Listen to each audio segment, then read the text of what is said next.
সূরা আস-সাজদা। আউযু বিল্লাহি মিনাশ শাইতানির রাজীম। বিসমিল্লাহির রহমানির রহিম। আলিফ লাম মিম। তানজিলুল কিতাবি লা রাইবা ফীহি মির রাব্বিল আলামিন। আলিফ লাম মিম। সৃষ্টিকুলের মালিক আল্লাহ তাআলার কাছ থেকেই এ কিতাবের অবতরণ, এতে বিন্দুমাত্র সন্দেহ নেই। أم يقولون افتراه بل هو الحق من ربك لتنذر قوما ما أتاهم من نذير من قبلك لعلهم يهتدون। তারা কি কথা বলতে চায় এই কিতাবটা সে ব্যক্তি রচনা করে নিয়েছে? না, বরং এ হচ্ছে তোমার মালিকের কাছ থেকে নাজিল করা একটি সত্য কিতাব। আমি এটা এই জন্য নাজিল করেছি যাতে করে এর দ্বারা তুমি এমন এক জাতিকে জাহান্নাম থেকে সাবধান করে দিতে পারো যাদের কাছে নিকট অতীতে তোমার আগে কোনো সতর্ককারী আসেনি। সম্ভবত তারা হেদায়েত লাভ করতে পারে। আল্লাহুল্লাযী খালাকাস সামাওয়াতি ওয়াল আরদা ওয়া মা বাইনাহুমা ফি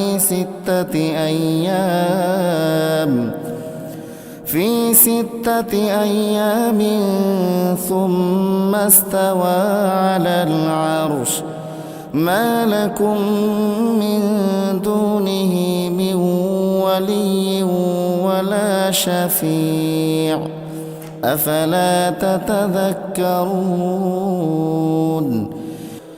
আল্লাহ তাআলা যিনি আকাশমালা, জমিন ও উভয়ের মাঝে অবস্থিত সব কিছু 6 দিনে সৃষ্টি করেছেন, অতঃপর তিনি আরশে সমাসীন হন। তিনি ছাড়া তোমাদের কোন অভিভাবক কিংবা সুপারিশকারী নেই। এরপরেও কি তোমরা বুঝতে পারছো না? ইউদাব্বিরুল আমরা মিনাস সামাই ইলাল আরদি সুম্মা ইয়ারুজু ইলাইহি ফি ইয়াউমিন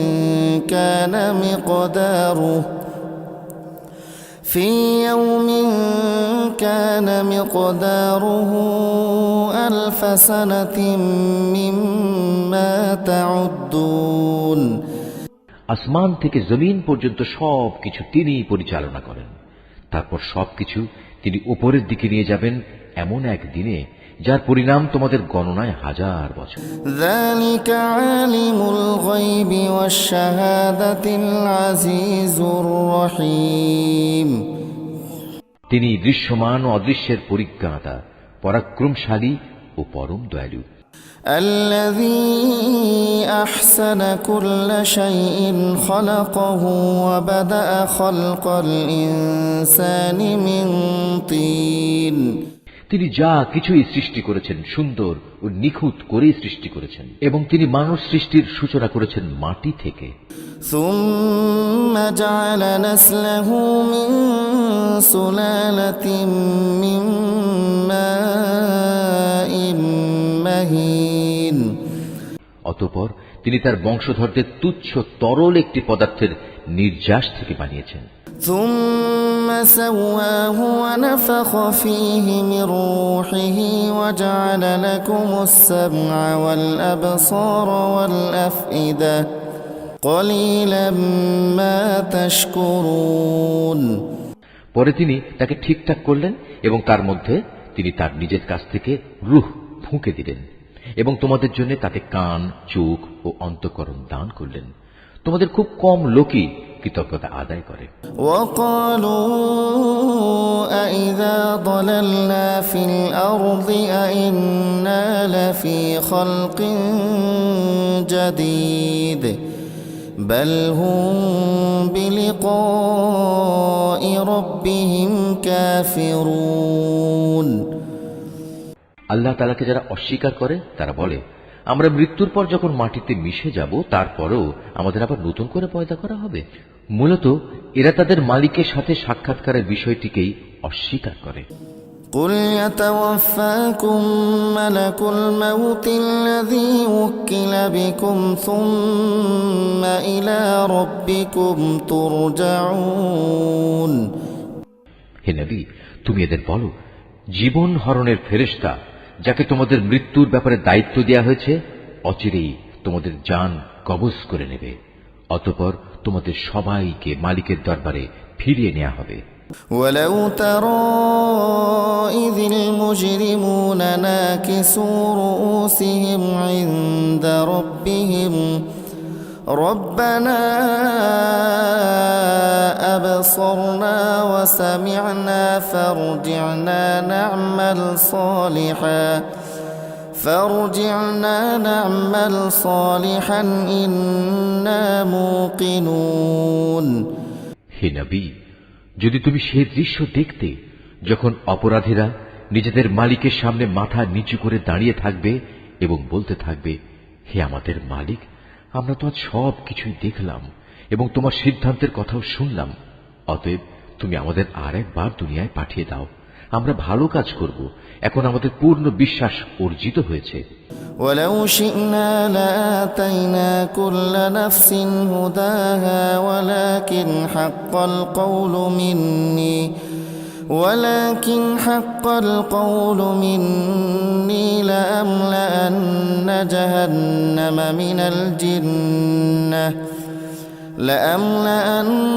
جهنم من الجنة والناس أجمعين। আল্লাহ তাআলা বলবেন, আমি চাইলে প্রত্যেক ব্যক্তিকে হেদায়েত দিয়ে দিতাম, কিন্তু আমার পক্ষ থেকে সে ঘোষণা আজ সত্য প্রমাণিত হল। আমি মানুষ ও জিনদের মধ্যে থেকে এদের সবাইকে দিয়ে জাহান্নাম পূর্ণ করব। فذوقوا بما نسيتم لقاء يومكم هذا إنا نسيناكم وذوقوا عذاب الخلد بما كنتم تعملون। অতঃপর ওদের বলা হবে, যাও, তোমরা জাহান্নামের শাস্তি আস্বাদন করো। যেভাবে তোমরা আজকের এ সাক্ষাৎকারের কথা ভুলে গিয়েছিলে, আমিও তেমনি আজ তোমাদের ভুলে গেলাম। যাও, নিজেদের কৃতকর্মের প্রতিফল হিসেবে জাহান্নামের চিরস্থায়ী শাস্তি ভোগ করো। এই আয়াতটি যিনি তেলাওয়াত করবেন এবং যিনি এই আয়াতটির তেলাওয়াত শুনবেন, তাদের সবাইকে এখানে একটি সাজদা আদায় করতে হবে। এটা ওয়াজিব।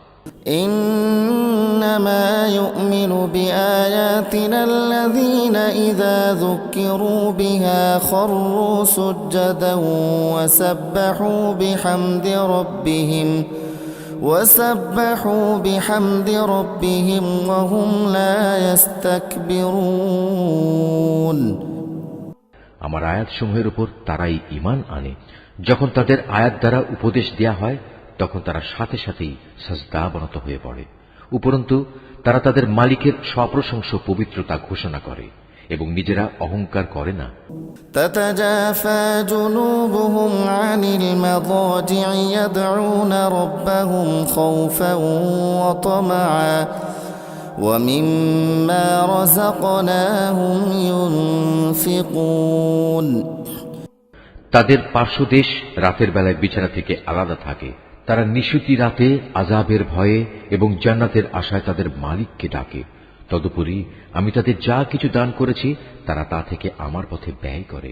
فلا تعلم نفس ما أخفي لهم من قرة أعين جزاء بما كانوا يعملون। কেউ জানে না কি ধরনের নয়ন প্রীতিকর বিনিময় তাদের জন্য লুকিয়ে রাখা হয়েছে, মূলত তা হবে তাদের কাজের যথার্থ পুরস্কার। أفمن كان مؤمنا كمن كان فاسقا لا يستوون। যে ব্যক্তি মুমিন সে নাফরমান ব্যক্তির মতো হয়ে যাবে? না, এরা কখনো এক সমান হতে পারে না। أما الذين آمنوا وعملوا الصالحات فلهم جنات المأوى نزلا بما كانوا يعملون। অতএব যারা ঈমান এনেছে এবং নেক আমল করেছে তাদের জন্য সুরম্য জান্নাতে বাসস্থান হবে। এই মেহমানদারি হবে তাদের নেক কাজের পুরস্কার যা তারা করে এসেছে। وأما الذين فسقوا فمأواهم النار كلما أرادوا أن يخرجوا منها أعيدوا فيها وقيل لهم ذوقوا عذاب النار الذي كنتم به تكذبون। যারা আল্লাহ তাআলার নাফরমানি করবে তাদের বাসস্থান হবে জাহান্নামের আগুন। যখনই তারা সেখান থেকে বেরিয়ে আসতে চেষ্টা করবে তখনই তাদের ধাক্কা দিয়ে তার ভিতরে ঠেলে দেয়া হবে এবং তাদের বলা হবে, যাও আগুনের আযাব ভোগ করে নাও, তোমরা তো এ বিষয়কে মিথ্যা প্রতিপন্ন করতে। وَلَنُذِيقَنَّهُم مِّنَ الْعَذَابِ الْأَدْنَىٰ دُونَ الْعَذَابِ الْأَكْبَرِ لَعَلَّهُمْ يَرْجِعُونَ। জাহান্নামের বড় আযাবের আগে আমি অবশ্যই তাদের দুনিয়ার ছোটখাটো আযাবও আস্বাদন করাবো, এই আশায় যে হয়তোবা এতে করে তারা আমার দিকে ফিরে আসবে। ومن أظلم ممن ذكر بآيات ربه ثم أعرض عنها إنا من المجرمين منتقمون। তার চেয়ে বড় জালেম আর কে হতে পারে যে ব্যক্তিকে তার মালিকের আয়াতসমূহ দ্বারা নসিহত করা হয় অতঃপর সে তা থেকে মুখ ফিরিয়ে নেয়। অবশ্যই আমি নাফরমানদের কাছ থেকে প্রতিশোধ নেব। وَلَقَدْ آتَيْنَا مُوسَى الْكِتَابَ فَلَا تَكُنْ فِي مِرْيَةٍ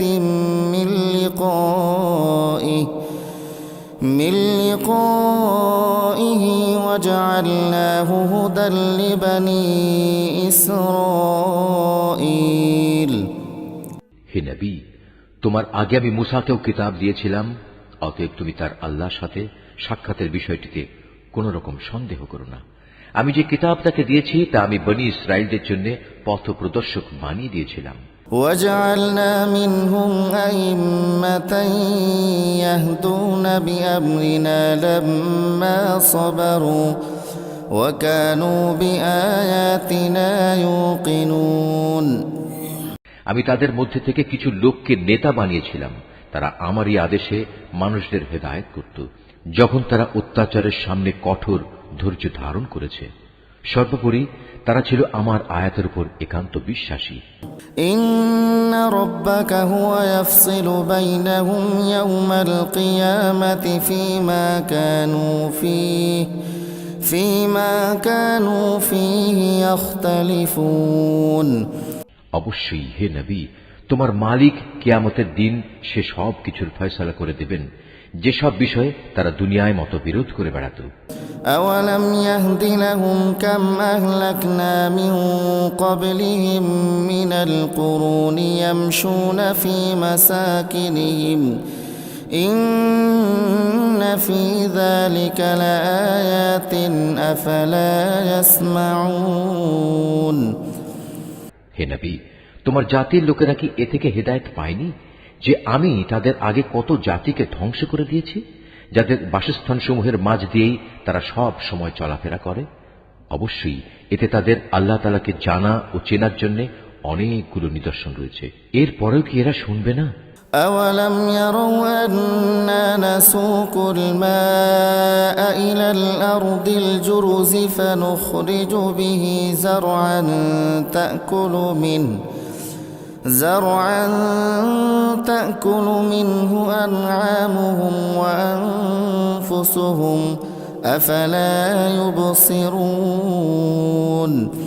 ওরা কি লক্ষ্য করে দেখে না আমি কিভাবে উর্বর ভূমির উপর পানি প্রবাহিত করি এবং পরে তারই সাহায্যে আমি সেই ভূমি থেকে ফসল বের করে আনি, যা থেকে তাদের গৃহপালিত জন্তুগুলো যেমনি খাবার গ্রহণ করে তেমনি খায় তারা নিজেরাও। এ সত্ত্বেও কি এরা আল্লাহ তাআলার অসীম কুদরতের চিহ্ন দেখতে পায় না? وَيَقُولُونَ مَتَى هَذَا الْفَتْحُ إِن كُنتُمْ صَادِقِينَ।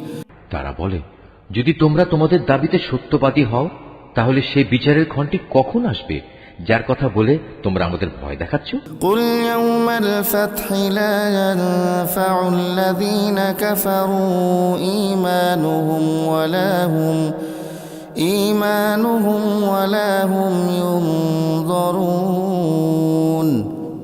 হে নবী, তুমি বলো, যারা কুফরি করেছে বিচারের দিন তাদের ঈমান কোনোই কাজে আসবে না, না তাদের কোন রকম অবকাশ দেওয়া হবে। فأعرض عنهم وانتظر إنهم منتظرون।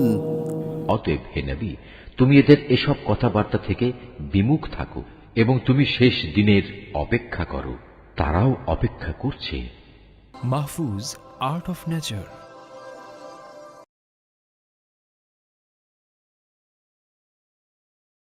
أعوذ بالله من الشيطان الرجيم بسم الله الرحمن الرحيم ألف لام ميم تنزيل الكتاب لا ريب فيه من رب العالمين أم يقولون افتراه بل هو الحق من ربك لتنذر قوما ما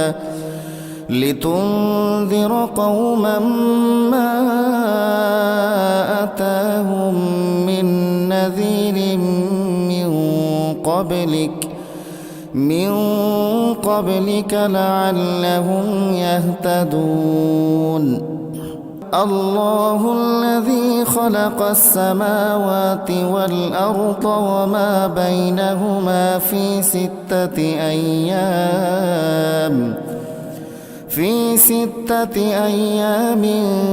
ثم استوى على العرش ما لكم من دونه من ولي ولا شفيع أفلا تتذكرون يدبر الأمر من السماء إلى الأرض ثم يعرج إليه في يوم كان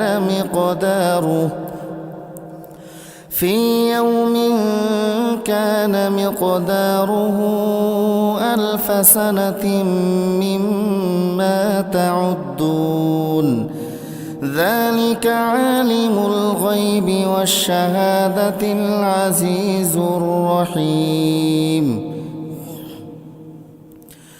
الذي أحسن كل شيء خلقه وبدأ خلق الإنسان من طين ثم جعل نسله من سلالة من ماء مهين ثم سواه ونفخ فيه من روحه وجعل لكم السمع والأبصار والأفئدة قليلا ما تشكرون وقالوا أإذا ضللنا في الأرض أإنا لفي خلق جديد بل هم بلقاء ربهم كافرون قل يتوفاكم ملك الموت الذي وكل بكم ثم إلى ربكم ترجعون ولو ترى إذ المجرمون ناكسوا رؤوسهم عند ربهم ربنا أبصرنا وسمعنا فارجعنا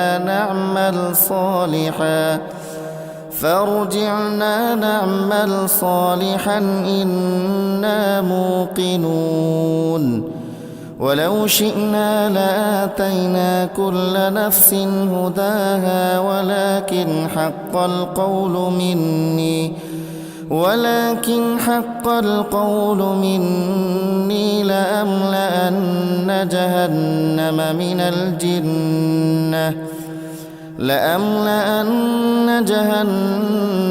من الجنة والناس أجمعين فذوقوا بما نسيتم لقاء يومكم هذا إنا نسيناكم وذوقوا عذاب الخلد بما كنتم تعملون إنما يؤمن بآياتنا الذين إذا ذكروا بها خروا سجدا وسبحوا بحمد ربهم وهم لا يستكبرون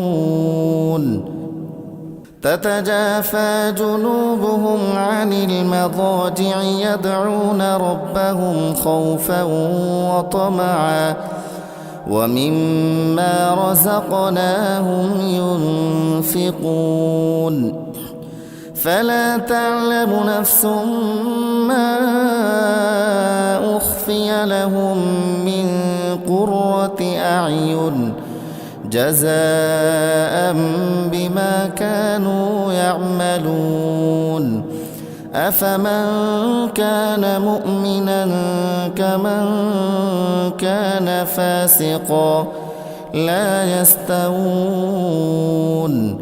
أما الذين آمنوا وعملوا الصالحات فلهم جنات المأوى نزلا بما كانوا يعملون وأما الذين فسقوا فمأواهم النار كلما أرادوا أن يخرجوا منها أعيدوا فيها وقيل لهم ذوقوا عذاب النار الذي كنتم به تكذبون ولنذيقنهم من العذاب الأدنى دون العذاب الأكبر لعلهم يرجعون ومن أظلم ممن ذكر بآيات ربه ثم أعرض عنها إنا من المجرمين منتقمون ولقد آتينا موسى الكتاب فلا تكن في مرية من لقائه وجعلناه هدى لبني إسرائيل وجعلنا منهم أئمة يهدون بأمرنا لما صبروا وكانوا بآياتنا يوقنون إن ربك هو يفصل بينهم يوم القيامة فيما كانوا فيه يختلفون أولم يهد لهم كم أهلكنا من قبلهم من القرون يمشون في مساكنهم إن في ذلك لآيات أفلا يسمعون أولم يروا أنا نسوق الماء إلى الأرض الجرز فنخرج به زرعا